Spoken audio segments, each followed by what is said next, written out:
welcome back to another video. Today I'm discussing I'm calling it Gachi, but the full name is like Gachiakuta, Gachiakuta. I could not pronounce their names I could not pronounce that full name for the love of my life. But it follows the story of Rudo, of course, that lives in the slums of, now as we know, us the Spirit people, and inevitably has to get thrown down until the ground, inevitably finding out that the world of the ground is filled with people that lived there for many years we don't know why they're down there in the first place, but that are not allowed to go up there for any reasons. They are considered the Earth's trash, and they of course gain trash beasts, trash monsters. Inevitably, the givers that Rudo now joins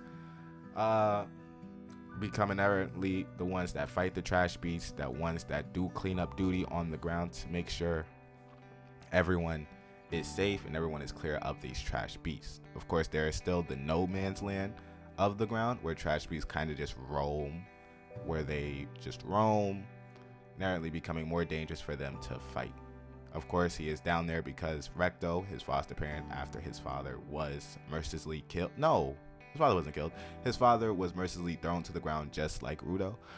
Was mercilessly killed, was mercilessly thrown to the ground like himself after he was accused of killing, I think, 3 people. Now, we still don't know much about his father. We still don't know much about his father in the manga, but we still don't know much about his father and or Recto himself. And Rudo's only quest for right now is trying, at least in season 1, is trying to get up to the Spirit people and making them pay and see how the people on the ground live. Now, the people on the ground, do the people up high know that there's people on the ground? Who knows?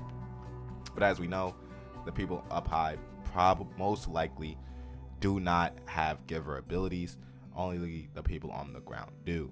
Of course, givers, me explaining givers will be a different video entirely, but of course it's a group, and then you have to face, and then there's the raiders that have also giver abilities, but they don't fight trash beasts. They mostly are there to plunder and raid cities, and of course are going after Rudo for whatever sense. But as far as we know, in episode 13, this is the recording of this video, they are going after vital instruments that are hold dear to people. Of course, as they just went after Amo's instrument, inherently, we don't see Amo's death, but I can think Amo is dead. That or was quietly knocked out because of the poison of the dude. Right? But that's not the reason I made this video. I just want to give a little backstory. They are cooking. Most of the time with these animes, they mostly just start off slow, especially with shonen, where they give you a little action sequence in episode 1, episode 2, try to get you hooked, try to get you more watching. But inherently, they're giving you action each and every episode, and each explanation to how giver abilities work and what makes Rudo so special, and each techniques in each episode, where you see Engine, Rio, of course, fighting against these trash beasts, and the more explanations that they've went on. But mostly, it's been non-stop action. Appreciated. The animation has been unique. I don't think it has been the most crisp cut animation, but it's unique for the animation, especially with the styles that has been going on. And the 3D animation they use for the trash beasts is not bad, according with other 3D animations that could have been used. I'm talking to you, Ruby. I don't like that anime. Anyway, but yeah, it has been cooking as recording episode 13 with the Amo 2 episode story. We can assume that she's dead, but we don't really know. But with the 2 episode backstory, about 3-4 episodes about Amo's backstory and Amo's fighting, it has inherently seen how they're powerful, how they fight, how givers work, and the different capabilities of givers. And it's been cooking to see how many people are fighting. It has been beautiful. Of course, it has been one of the top 5 animes of this season. The only competition from Gachi was Kaiju number 8.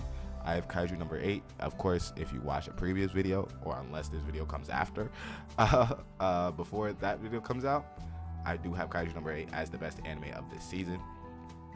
But I do look forward to the next 11 episodes, since it's going to run 24 episodes until the winter season. If it gets renewed for another 12 episodes, that'd be interesting. You don't really see long running animes like that to like episode 36.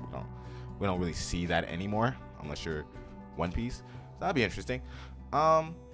Besides that, it was phenomenal. Fire. It has lived up to the hype. Of course, many people have talked about it as being the next big shonen. I can see why, especially since this era of shonen is now dying, especially with of course, My Hero coming to an end, Demon Slayer coming to an end, and eventually Black Clover will come to an end. It's just Black Clover is taking a long time for it to come to an end, but we'll see.